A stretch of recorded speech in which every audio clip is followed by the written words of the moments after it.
Hi, this is Steve Palladino at Palladino Power Project, and I want to demonstrate um, manually entering a run so that the TSS, training stress score, or RSS, running stress score, is captured for the training load metrics, the chronic training load, the RSB, TSB, etc.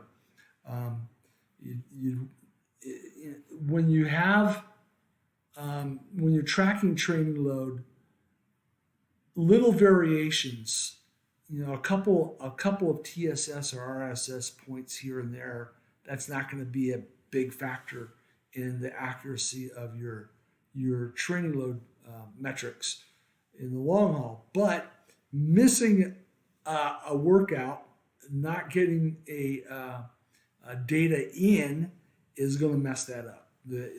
Those metrics are only good if you have all runs and all running recorded. Um, and so let's say your pod runs out of batteries, or your watch runs out of batteries, or you forget your pod at home, or what have you, where you have no data for a given run. Well, this is what I want to demonstrate. I'm using WKO4, um, and I will explain the alternative if you have PowerCenter and that's your only analytic platform that you're using. So let's say I have a runner who has an easy run, like this one. Um, it was an easy run, and let's say on Tuesday for this runner, you can see Monday and Wednesday. Let's say on Tuesday the runner, their watch ran out of batteries and they didn't get a recording of Tuesday's run, which was also an easy run. Well, I look here. Here's a 6 mile easy run, 58 TSS. Here's one 56. Here's one 64.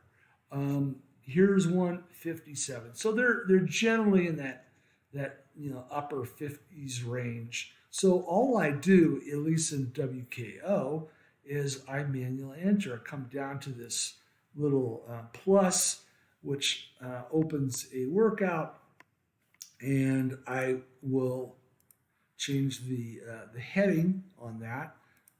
In this case, to run, and I'm just going to enter. Um, let's say I know the runner ran 6 miles. And I know the runner ran, let's say the runner says I did about 55 minutes. So I can put that in as well. Oh, 55. And I know that it's somewhere around 57 TSS. So I'm just going to throw that in there. So that whether he actually did 60 or 56 or 58 it's really not important in the big scheme of things. But not having anything in there is. So now the runner has that in the database. I'm also going to change the date to Tuesday, the 11th, and so it shows up here. And I'll even put in manual entry loss power data.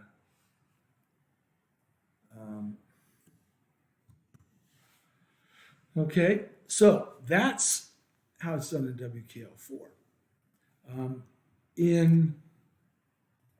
In PowerCenter, you can't manually enter, but what you can do is go to your calendar and let's say, hey, I'm gonna, the run that happened on Tuesday is similar to this one that happened on Saturday, and so I'm just gonna export that. So you go to your calendar, you export the fit file, and you open up a program which you could Google search and find fit file tools. Fit file tools. You open that up. You open the exported fit file from Saturday, February 8th.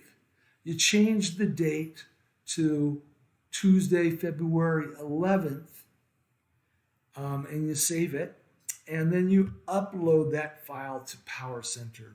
Now you have the similar run. If if the run is not an easy run, let's say it's some other fartlek or tempo run. If you've done it before, you can find it, and if it's similar, you can go ahead and use that, export it, change the date, and import it if you can find a similar one on your calendar. If you can't find something similar, then you're in a little bit more problematic area, but at least put something that's close and upload that, so it's not a complete loss of data, so your training load metrics are relatively accurate. So hopefully that helps in terms of how to get credit, so to speak, for your training load,